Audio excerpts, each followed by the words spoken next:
Hey Libra, welcome to your reading. This is a general, timeless reading. Stay open to any intuitive hits that might come through, and only watch these sorts of videos when you feel guided to do so. If you feel the roles I'm describing here in reverse, then please feel free to reverse the roles while you're listening. And if you'd like a personal reading, head to my website for more information, link in the description box. Okay, I just did like 7 minutes of this reading and realized that the mic wasn't recording, so here we go again. Which is great because a lot came through and now it's just ready to go. Okay, there's something that you've been pursuing, like a new life direction, a new passion, a new hobby, a new interest, a new way of living, something like that. There's something that you're going after, but it's causing envy in the people around you.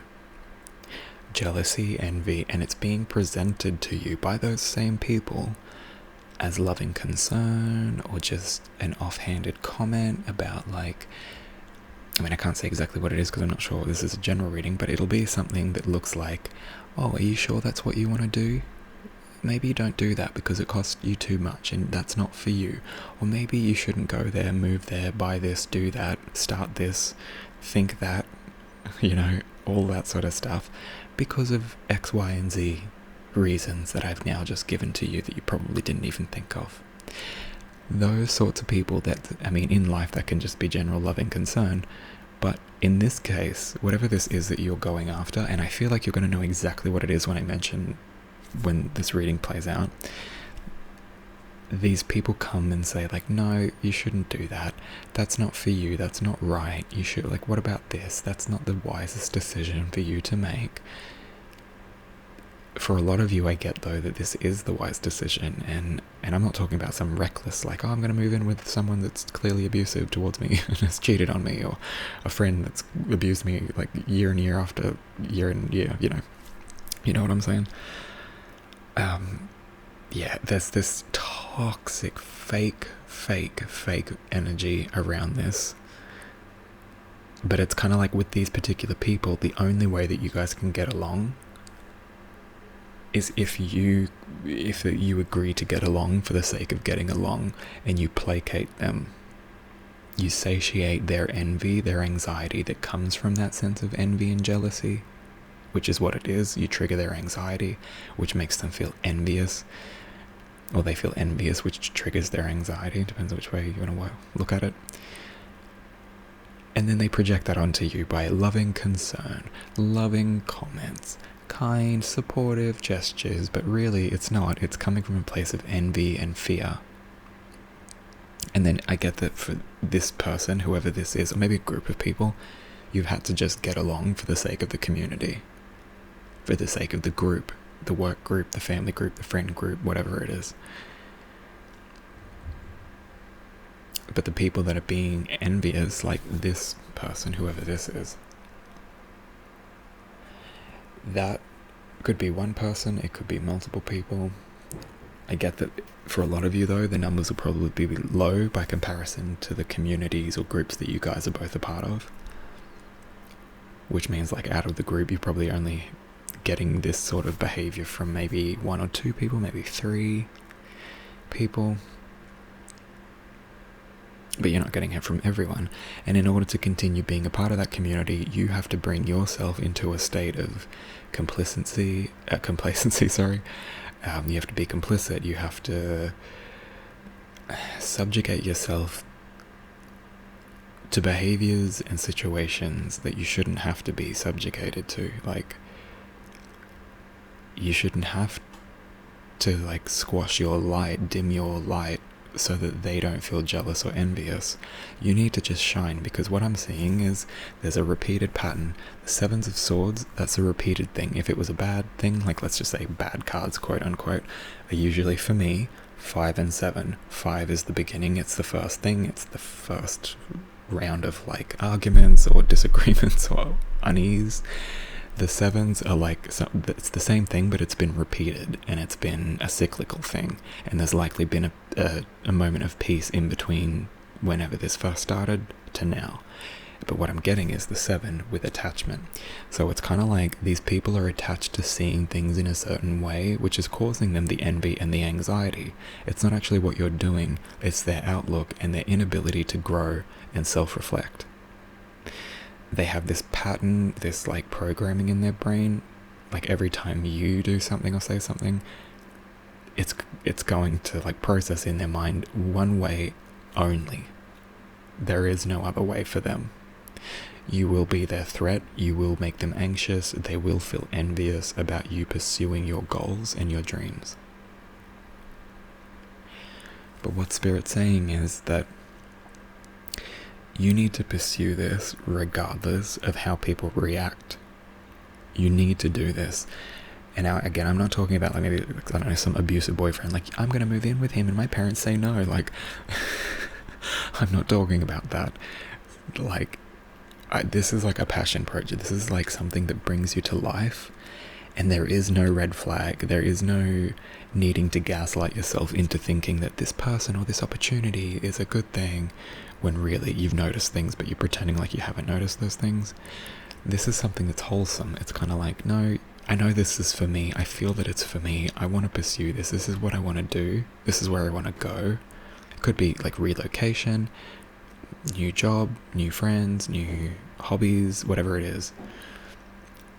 And it doesn't have to be new. It could be something long-standing, but there's some sort of movement towards it in a very big, life-changing way. And the people that are around you, that you've surrounded yourself with, that you have to dim your light for, don't want you to have this. They're the envious darkness that's been sent to test you straight up. That's what it is. It's a spirit test. And if you can pass it and stay true to yourself, you'll have this awareness, this awakening moment where you realize the level of peace that can be brought about by staying true to this and letting those envious people just poison themselves to death. And now obviously I'm talking metaphorically to death, but that's what I see. Is just like they're going to shoot themselves in the foot. They're just going to keep drinking poison, hoping that you'll come back and take it from them because they think they can distract you from this. Or they'll create poisonous, toxic things in that community and make everyone turn on you. Still, you need to stay true to this. You should never have to dim your light or subjugate yourself to mistreatment so that other people can have a peaceful time. That should never be accepted. I'm sorry. You don't have to do that. This isn't what Spirit wants for you. They want you to charge forward, and you will have a moment where you have blinding clarity and a state of rest and rejuvenation. You'll see this as like, oh my god, I can't believe I didn't see this sooner. I thought this person cared about me. Like, and maybe on some fundamental, deep subconscious level, they do care about you, but the pain and envy that they feel far outweighs any sense of kindness or compassion they have for you, which is why you've had to get along for the sake of getting along. Instead of just acknowledging, no, I'm a part of a community or a family or a group or a workplace that just doesn't vibe with me, they're just not on the same level, for better or for worse. We're just not the same people, and I shouldn't have to make myself small to make themselves feel comfortable, to make this community feel comfortable. Because maybe I'm just in the wrong community. Or maybe I need to put very strong and healthy boundaries to ensure that this community's thoughts, actions, feelings don't affect me the way they used to. But I do get a sense of rest and rejuvenation once you stick to this thing, because it's like, not only is this thing going to be good for you and beneficial for your life, when you stick to it, these people fall away, which is also beneficial for your life, which also ends up supporting this thing to grow, whatever this project or passion or thing is that you're going towards, or wanting to go towards with everything you've got. That thing gets increased when these people fall away, but also because you've stuck to it. The sense of rest and rejuvenation comes through very strong after that. You have new awakenings, new understandings about the people in this community, and they may have been figures in the past who were authority figures. So this could be family, bosses, friends that you looked up to, role models, those types of figures. And now that you've stuck to what you want, you've realized, oh, these aren't inspirational, kind, loving, supportive, wise, mature people.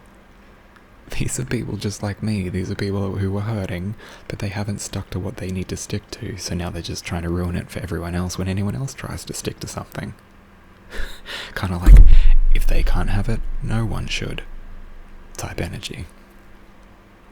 And you'll see so much will come from this that will illuminate your understanding of the situation even more than you ever thought possible, which brings about a sense of sorrow.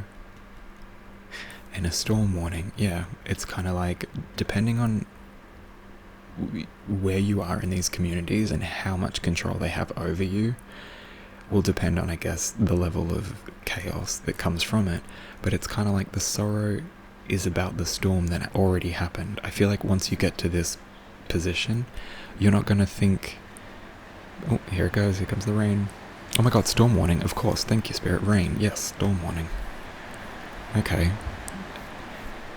Yeah, there will be a sense of sorrow. It's kind of like you'll be the calm within the storm, and the storm will be raging all around you because of you just not tolerating this bullshit anymore. I'm sorry, I have no other way to say this. Bullshit. Absolute bullshit behavior. And once you realize that this is futile, trying to deal with these types of people and pursue what you want at the same time, you have to choose you. And then you'll have all this awakening, this rest and rejuvenation. You'll feel like your energy has been restored, and you'll realize just how much, even just these situations when they're not active, just having those situations in the background in your life has made you feel so depleted and drained, which is why you probably couldn't even manifest this thing. But now I get this sense of like a jolt of energy coming through you over your life. If it hasn't already happened, it's about to. Ride that wave. Let it guide you to something that you feel passionate about, that you've always wanted to do. Just do it. Just get it done. Just start it. Start researching. Start planning. That can be fun. Just planning the things out and being like, oh wow, this is going to be so much fun. And every time you feel that wave, just ride it closer to your destination, away from these people. Let them stay on the ships and the shores that are being pummeled by the storm. Ensure you will feel a sense of sorrow, and the storms will be raging around you. But all the storm comes from is these people not being able to squash whatever it is that is destined for you. It's a spirit test. And if you can pass it and stay true to yourself in the storm that comes from you staying true to yourself, ironically, then you'll have everything you've ever wanted. You'll feel the way you've always wanted to feel. You'll establish a sense of foundation in a way that will be immovable. And I feel like you're just going after this, you're already immovable to these people. So the storm warning and the sorrow is just like a bittersweet, parting is sweet, sweet sorrow. That's kind of that reading, that line of the reading. It is bittersweet. You're growing, you're achieving, you're moving forward.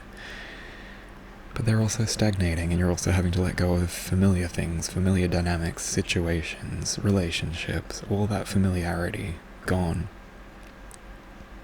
But the truth is, if they loved you and if it was meant for you, they wouldn't be gone. They'd be there supporting you by your side. So if they fall away, let them. They weren't your friend, they weren't your supporter to begin with. Whew, I'm sorry that was heavy, guys, but that's what I see. Okay. Oh, alright. I hope this helped. If it did, great. If you want a personal reading, book in through the website. And if not, I'll see you in the next one. Thanks for watching. Blessed be.